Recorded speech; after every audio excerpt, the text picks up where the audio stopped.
I want you to picture something for a second. Picture that brilliantly tense but completely hilarious scene in Quentin Tarantino's movie Inglourious Bastards. Oh, I know exactly the one you mean. Right, like they're in that grand cinema lobby. The tension is just thick enough to cut with a knife, and they're desperately trying to maintain these undercover identities. Right. Right in front of the terrifying Colonel Hans Landa. Exactly.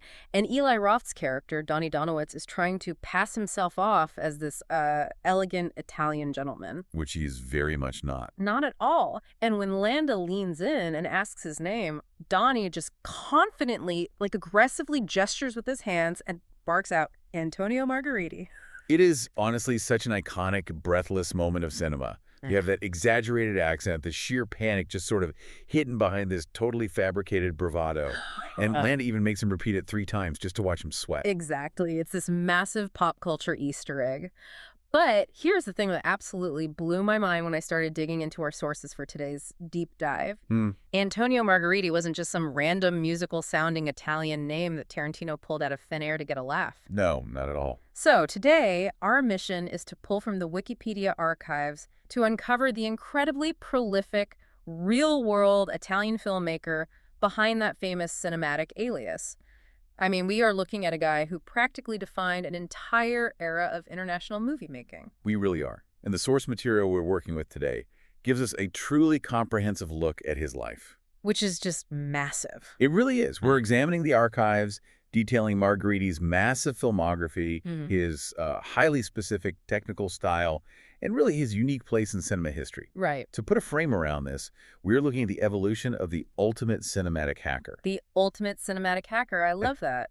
And the reason you should care about this, even if you've never consciously watched a low-budget 1970s Italian genre film, is that Margheriti's career is the absolute masterclass in doing more with less.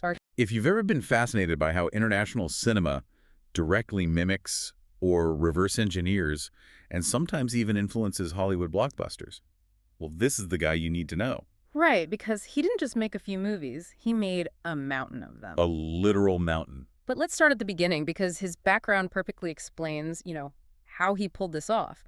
Antonio Margheriti was born in Rome in 1930. Okay. And interestingly, his father was a railroad engineer. Oh, wow. Yeah, so that mechanical, structural mindset seems to have trickled down. But Margheriti went a totally different route. By 1950, he's jumping into the Italian film industry. Right, working with a highly respected editor named Mario Sorandre. Exactly. Which, I mean, that was an incredible time to enter Italian cinema. The post-war industry in Rome was absolutely booming. Cinecittà Studios, right. Yeah, Cinecittà was essentially the Hollywood of Europe at that time. Yeah. So by 1953, he's making short documentaries, and then by 1954, he finds his first real calling. Special effects. Special effects. He's credited with the effects on films like I Sancti della Delio and La Notte che la Terra tremo. Wow. He isn't just playing a camera, He's building things. He's creating massive physical illusions. Okay, let's unpack this for a second. Because when we say special effects in 1954, we aren't talking about, rendering a digital explosion on a Mac. Oh, definitely not. We're talking about practical in-camera trickery. So how exactly is a guy in his 20s pulling off earthquakes and avalanches on a shoestring post-war budget? Basically by becoming an absolute master of forced perspective in miniatures. Right. Because without computers, if you need a dam to burst or a mountain to collapse, you have to physically build it in miniature and film it. Right. But to make a 3-foot-tall mountain look massive, you have to understand the deep mathematics of filmmaking. Like frame rates and stuff. Exactly. You have to overcrank the camera, which means shooting at a much higher frame rate, so that when the tiny rocks fall, they appear to fall slowly. Oh, giving them the illusion of massive weight and scale. Exactly. He learned exactly how to manipulate the camera's depth of field to trick the human eye. So he's essentially an optical illusionist from day one. Yep. But while he's doing all this, he is famously using pseudonyms. Oh, the pseudonyms are the best part. They really are. His choice of fake names is just amazing. He goes by Anthony M. Dawson, which sounds like a very respectable mid-century American bank manager. Very distinguished. Right. But his other pseudonym is Anthony Daisies. Anthony Daisies. Daisies. Because the literal Italian translation of the word Marguerite is daisies. That's just brilliant. Using a name like Anthony Daisies is like a secret agent choosing the least intimidating cover identity possible. It really is. But Why on earth would a working director need to hide behind so many aliases, let alone flower-themed ones? So what's fascinating here is that this wasn't just a quirky personal choice. It wasn't. No, it was a highly calculated business tactic. It was really his first major hack of the industry. Okay, how so? Well, in the post-war global market, there was a massive, insatiable appetite for American movies. American culture was king. All right, everyone wanted Hollywood. Exactly. So Italian producers realized a glaring loophole.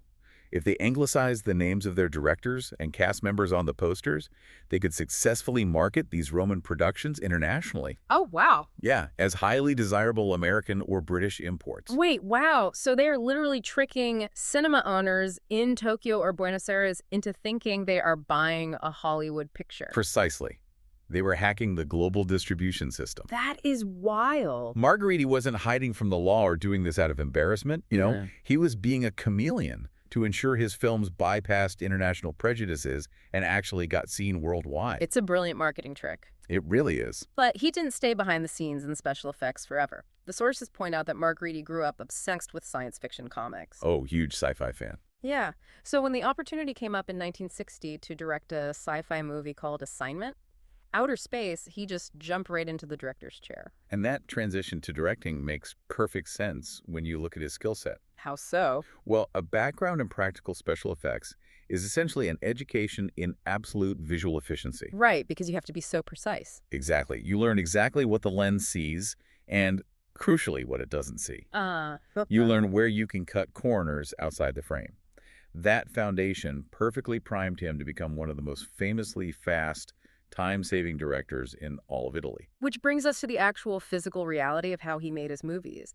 Because reading through this filmography, the sheer volume of his output is staggering. It's unbelievable. He specialized in low-budget action, horror, and sci-fi. And to get them done, he relied on a very specific technical trick. The multi-camera setup. Yes. He would shoot scenes with several cameras simultaneously. So he's capturing his wide master shot of the whole room and his tight close-ups of the actors' faces all at the exact same time. Right? It allowed him to churn out several feature films in a single year. But, I have to push back on this from a pure film theory perspective. Okay, go for it.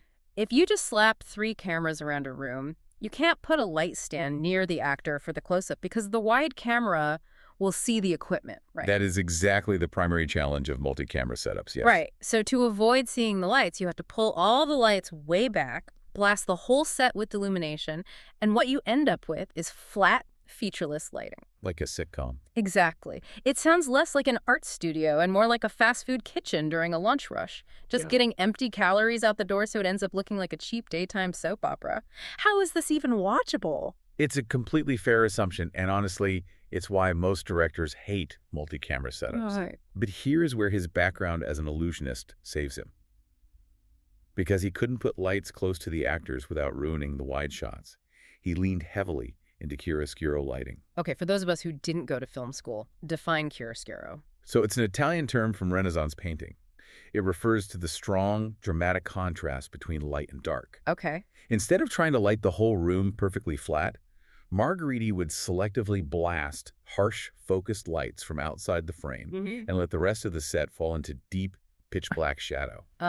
So the shadows physically hide the other cameras in the cheap set. Exactly. The deep shadows hid the boom mics, the other camera operators, and, the unpainted walls. That is so clever. This multi-camera setup, which really should have made the movies look like cheap sitcoms, actually forced him to be a deeply meticulous craftsman. Wow. By needing to hide equipment in the darkness, he accidentally created this highly stylized, moody, gothic visual signature. It's a perfect example of how severe budget limitations often breed the greatest cinematic innovations. He couldn't afford to waste a single hour, so he made extreme lighting work as both a time saver and a stylistic choice.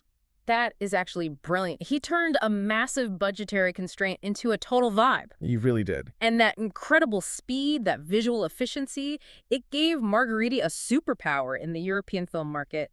He had the ability to chase Hollywood trends faster than almost anyone else in the business. Absolutely. Which leads us right into what I think is his wildest era, the sheer unapologetic genre hopping of the 1960s, and then his massive explosion in the 1980s. The breadth of his filmography really is something to behold, because he wasn't just directing, he was rapidly decoding what audiences wanted. Right. In the 1960s, the market wanted gothic horror, so he delivers stunning atmospheric films like Castle of Blood and The Virgin of Nuremberg. Gothic title. But the minute the cultural winds shift, he pivots entirely to the peplum genre. And for those keeping track at home, peplum is the film nerd term for those big, sweeping sword and sandal epics.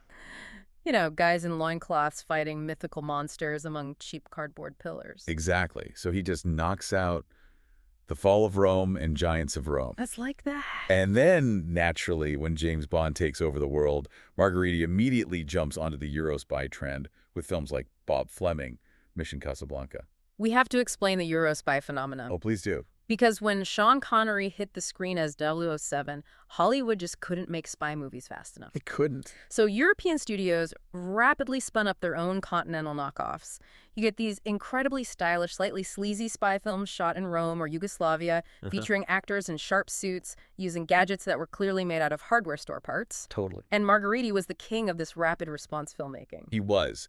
But the 1980s are where he just goes into absolute overdrive, really riding the coattails of massive Hollywood blockbusters. This is the golden age of the Italian mockbuster. Yes. Here's where it gets really interesting. Because in the 80s, his strategy is just flawless. Flawless. Oliver Stone makes Platoon, winning Oscars for a harrowing Vietnam epic. Margheriti immediately fires back with The Last Hunter. Steven Spielberg dominates the global box office with Raiders of the Lost Ark. Margheriti delivers Hunters of the Golden Cobra, starring David Warbeck. You've got the huge British mercenary film The Wild Geese. And Margheriti directly matches it with Codename, Wild Geese, starring Lewis Collins. I mean, he's basically the cinematic equivalent of a cover band playing all the hits. He is a cover band, but the mechanism of how he pulled off these cover songs is what makes him a genius. How so? Well, how do you mimic a $15 million Hollywood jungle epic on a $500,000 budget? Right, how do you? You exploit infrastructure. Okay. When Francis Ford Coppola spent years and millions of dollars building sets and infrastructure in the Philippines for Apocalypse. Oh. Yeah. Guys like Margheriti realized they could just fly down there, rent the helicopters for cheap, use the same jungles, and shoot 3 action movies back-to-back using the same crew and costumes. Wait, so he's literally recycling the discarded physical footprint of Hollywood blockbusters. Exactly. That is the ultimate hack. He is a cover band, but a cover band that somehow manages to book a massive 1,400-seat stadium tour, especially when you look at his biggest hit. Oh, you're talking about his response to Conan the Barbarian. Yes. In 1983, Conan and Star Wars are the biggest things on the planet. Undeniably. So Margheriti directs You're the Hunter from the Future. Such a wild movie. It really is. It stars Reb Brown. It's shot in Turkey to take advantage of favorable exchange rates and incredibly cheap extras. And it is a completely unhinged blend of sword and sorcery and lasers. Lasers and loincloths. Exactly. And it was so commercially viable, so wildly entertaining, that Columbia Pictures, a massive, prestigious Hollywood studio, actually bought it and gave it an American theatrical release in 1,400 theaters. 1,400 screens for a low-budget Italian knockoff shot in the Turkish desert. It's crazy. It's an incredible hustle. And if we connect this to the bigger picture, we really have to look at the why behind all of this mimicry. Right. Margheriti wasn't just cynically ripping Hollywood off for a quick buck. He was providing the supply for a massive, insatiable global demand. Because Hollywood simply couldn't produce enough product, right? Exactly. Hollywood blockbusters took years to make. They couldn't produce enough action, sci-fi, and horror to keep every cinema in the world full every single weekend, especially in secondary global markets. That makes total sense. Margheriti and his Italian contemporaries were the backbone of the international theatrical distribution system. They provided the thrills, the explosions, and the monsters that audiences were demanding at a fraction of the cost. And they did it with an undeniable, scrappy style. But doing it at a fraction of the cost and doing it that incredibly fast had real consequences. It did. The sources point out a really tragic reality of this fast-paced, practical action filmmaking. It wasn't just fun and games in the jungle with fake names and camera tricks. No, it wasn't. And it's important to slow down here and acknowledge the human cost of this era. Yeah. During the filming of his 1982 movie Tiger Joe, Margheriti's longtime cinematographer, Riccardo Palatini, died in a horrific plane crash while they were attempting to get the final, spectacular shot of the film. Oh, man. I want you, the listener, to really think about that for a second. Think about the last massive Marvel or Hollywood action movie you watched. Right. If an actor falls out of the sky, they are falling 3 feet onto a blue mat in an air-conditioned studio in Atlanta, and the sky is painted in later by a computer. In Margheriti's world, the physical reality was visceral and deadly. It's a stark reminder that even in what critics affectionately or dismissively call B movies, the human stakes and the physical risks of practical filmmaking were very, very real. Yeah. They were out there in actual helicopters and rusted planes, rigging real dynamite for explosions, doing dangerous physical stunts without the safety net of modern CGI or massive union safety budgets. Wow. The dedication to getting the shot, to delivering that thrill to the audience, literally cost people their lives. It fundamentally reframes how you look at those wild action scenes from the 80s. You realize someone was actually hanging by a harness out of a moving aircraft with a heavy 35mm camera to get that shot. Exactly. Mainstream critics at the time might have completely dismissed Margheriti's massive, varied output as just cheap thrills and disposable entertainment. But while the critics were turning their noses up at the B movies, one highly influential segment of the audience was paying very close attention and taking frantic notes on his camera moves. The future auteurs of Hollywood. Exactly, which brings this entire narrative full circle right back to the cinema lobby where we started. Right back to Inglourious Bastards. Yes. Why does the name Antonio Margheriti echo so loudly in modern pop culture? Well, it turns out his grim 1980 action horror film Cannibal Apocalypse is famously Quentin Tarantino's favorite Margheriti film. Tarantino is arguably his biggest modern champion. Oh, for sure. We talked about the alias Donnie Donowitz uses at the Stoltz film screening in Inglourious Bastards, but the homage doesn't stop there. No, it doesn't. In Tarantino's love letter to 1960s Hollywood, Once Upon a Time in Hollywood, Leonardo DiCaprio's character, the fading star Rick Dalton, has to go to Italy in 1969 to revive his dying career. Right. He shoots spaghetti westerns, but he specifically shoots a Euro-spy thriller directed by Antonio Margheriti titled Operazione Dynamite. So, what does this all mean? Why does a massive, critically acclaimed blockbuster director like Quentin Tarantino, a guy with blank check Hollywood budgets and access to any technology he wants, obsess over a low-budget, trend-chasing Italian director from the 60s and 80s? I think it's because game recognizes game. Tarantino recognizes Margheriti's raw, unfiltered passion for the actual physical craft of movie making. Right. Margheriti never had the massive Hollywood budgets. He never had the luxury of endless time or infinite resources to get a shot perfect. Never. But despite all of those limitations, he consistently delivered immense style, incredible kinetic action, and pure, unadulterated entertainment against all odds. He really did. To filmmakers who study the mechanics of cinema, Margheriti represents the ultimate working-class hero of international film. He didn't make high art to impress the critics at film festivals. No. He made movies for the people sitting in the dark on a Friday night, eating popcorn, waiting to be thrilled. He was a working-class hacker with a camera. When we look back at the journey we've taken today, Antonio Margheriti is so much more than just a punchline or a frantic name yelled in a Tarantino movie. So much more. He was a special effects wizard who learned how to build convincing worlds out of miniatures. He was a master of efficiency who turned the absolute nightmare of multi-camera lighting into a moody signature art form. Chiaroscuro. Exactly. And he was a genre-hopping chameleon who left an absolutely indelible mark on cult cinema, hacking the global market to give the world exactly what it wanted, right when it wanted it. He was the ultimate human content engine. He really was. And looking at that incredible rapid-fire output, it raises a deeply provocative question for you to consider today. Let's hear it. We look at Margheriti's era, this ultra-efficient Italian film factory churning out movies to chase the latest Hollywood trends. And we think of it as a quaint, physical relic of the past. Right. But look at our current digital landscape. We now have algorithms and AI tools that are starting to rapidly generate content, perfectly mimicking our favorite styles, reverse engineering what we want to see, and chasing the latest viral trends at literal lightning speed. Wow. Yeah. They're doing exactly what he did, but doing it digitally and instantly. Are we simply seeing a modern, algorithmic version of Antonio Margheriti's 1980s studio? That is a wild thought. In a way, you have to wonder, is all of our modern, rapid-fire digital culture just living in Margheriti's world?